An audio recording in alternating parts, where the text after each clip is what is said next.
The internet can be a pretty good archive, with wikis and archive.org and the Wayback Machine.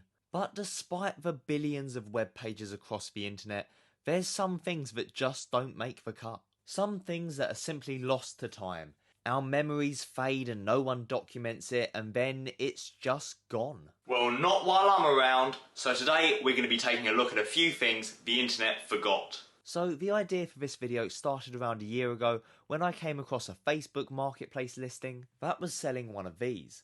But the person selling it simply couldn't remember what it was called. I think it was just listed as toy or something.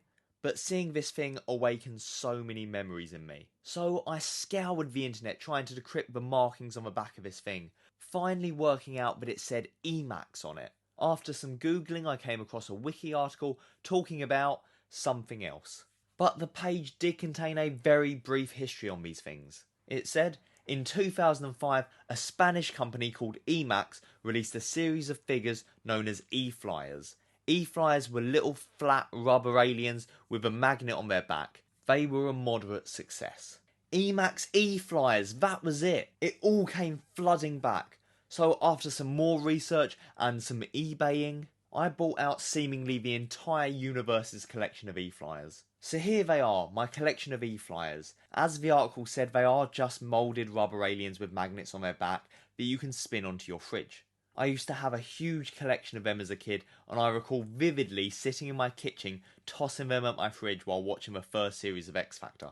They came in different designs and colours, and you can get the same design in different colours, making these endlessly collectible. Or at least they would be if I could find them anywhere other than this Spanish marketplace website.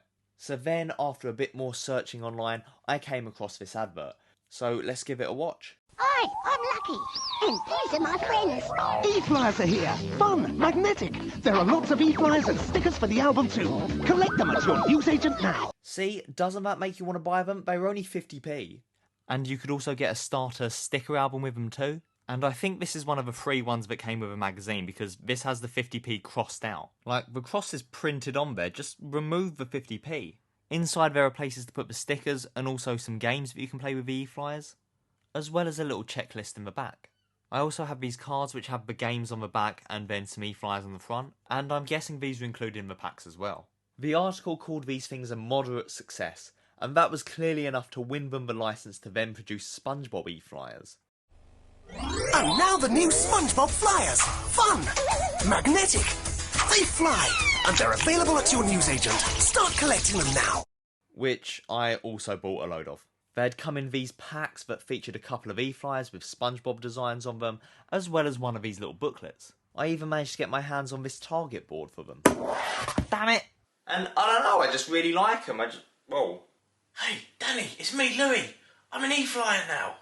Is that where you've been the last few months? I was wondering where you'd gone. I fell under the fridge. I've been down there for about 2 months now. It's not been too bad though. I've made a few friends. There's a few mice poos. There's a few all sorts. A few Cheerios knocking about as well. It's been all right. Not been awful. All right, cool. What are you doing? What are you doing? Ah! Well, you've been good looking. Emacs would then start making a new version of E-Flyers, in which they removed the magnet and made them out of hard plastic.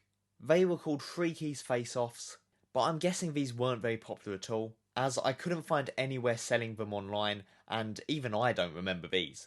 I'm pretty sure I got my first E-Flyers as a free gift with a magazine, and that then led me down a rabbit hole of all these weird toys that would mostly come as free gifts with magazines, all aimed at getting kids hooked on them. And while scouring through some old magazines, I did come across a few of these toys that I barely remembered, but they did scratch a tiny little itch in my mind. Of course there are obvious ones like Crazy Bones, which I'm sure you all remember, but do you remember Boogaz? Toys that would come in noses full of slime that you'd have to pick out. What about Little Tokyos? Because even I don't remember these. I think these were some of the more blatant knockoffs of Crazy Bones. Then I found an advert for test tube aliens. I remember getting one of these for Christmas. They were so cool. You'd fill this test tube with water and an egg would hatch this little alien that would then grow over time. Although I did leave mine by a radiator and it kind of expanded too much and went all weird, so it ended up getting thrown away. This all started to shake loose some other memories of other toys that I used to own, like a musical alien that would play music. I used to have all the McDonald's toys of these. And there were UBfunkys where you could plug these guys into other guys' backs to play as different characters in a Club Penguin type game. It was basically Skylanders before Skylanders. Oh, and Cube World, can't forget about Cube World, where you could connect these little stick men together to make them interact. Admittedly, these toys are pretty well documented, but there is one toy which isn't even really a toy, that is seemingly so forgotten that I couldn't find anything out about them. I mean, for the longest time, I couldn't even remember the name of them. I just remembered they were lollipops but were also musical instruments with faces on them. Then finally, after months of trying to remember the name of these things, it came to me. Clicker-lickers. And this is them. I used to love these guys. Once I was done with the lollipop, I'd wash them out and use them as minion characters when I'd be playing with action figures as a kid. Admittedly, I could never get all of the stickiness out of them, but they were still so cool, and some had whistles on them, and there were even Christmas ones and Halloween ones. I'm just so glad to have remembered these things after all this time, as they've just been on the tip of my brain for years.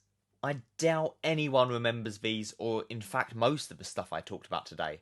But hey, I thought no one remembered Sky Games, and I turned out to be wrong there. So thank you so much for going on this trip through memory lane with me. If there's any toys you remember that the world has forgotten, then leave it as a comment, and if it sparks up some nostalgia, I'll probably make a video about it. Yeah, I've been down here for about 2 months now. It's been pretty horrible, to be honest. There's kind of all sorts of things down here. There was a sock crustier than usual. I don't know what's happened to that. There's been a milk spillage down here. It fucking stinks.